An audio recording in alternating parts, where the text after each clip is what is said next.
योगिना चित्तस्य जो मंत्र है, यह स्पष्ट नहीं है कि इसे सबसे पहले किसने लिखा था, पर कई विद्वान मानते हैं कि यह प्रार्थना 11वीं शताब्दी में राजा भोज द्वारा लिखी गई थी और जिन्होंने अपने ग्रंथ भोज वृत्ति में इसे संदर्भित किया था।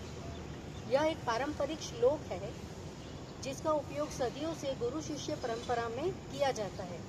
संक्षेप में, मतलब इन शॉर्ट, यह प्रार्थना महर्षि पतंजलि के प्रति कृतज्ञता और सम्मान व्यक्त करती है। तो महर्षि पतंजलि कौन थे उसके बारे में भी हम जानेंगे। तो महर्षि पतंजलि ने क्या किया था, जिन्होंने मानवता को शारीरिक, मानसिक और वाचिक शुद्धि के लिए महत्वपूर्ण ज्ञान प्रदान किया और उनके इस असाधारण योगदान को स्वीकार करने और उनके प्रति सम्मान और कृतज्ञता व्यक्त करने के लिए ये श्लोक का उपयोग किया जाता है, ताकि अभ्यास के लिए एक सकारात्मक और समर्पित वातावरण बनाया जा सके और इस प्रार्थना से हमारी प्राचीन योगा की संस्कृति का भी सम्मान होता है। अभी हम जानेंगे कि महर्षि पतंजलि कौन थे।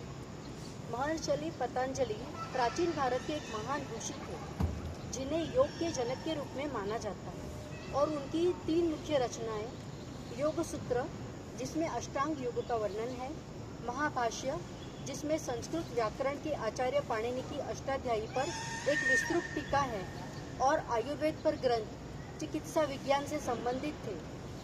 इन 3 क्षेत्रों में उनके योगदान के कारण इन्हें सर्वश्रेष्ठ मुनि माना जाता है और इसीलिए इनको ये श्लोक डेडिकेट किया गया है। ठीक है, तो अभी मैं श्लोक का आपको अर्थ समझाने की कोशिश करती हूँ जी।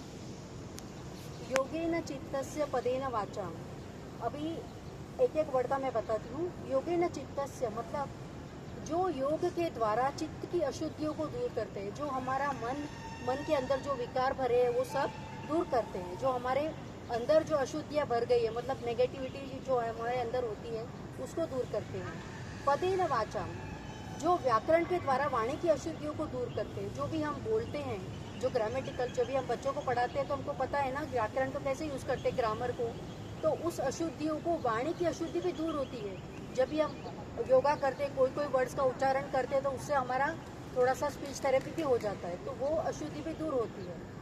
मलम शरीर से च वैद्यकेन, मतलब आयुर्वेद के माध्यम से जो हमारी शरीर की अशुद्धियाँ थी, जो हमारे शरीर में बीमारियाँ हैं, उसको भी जो दूर करते हैं।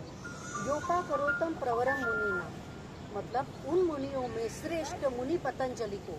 हमारा भारत जो देश है वो बहुत सारे मुनियों से जाना जाता है, लेकिन ये पतंजलि को मुनि श्रेष्ठ कहा गया है।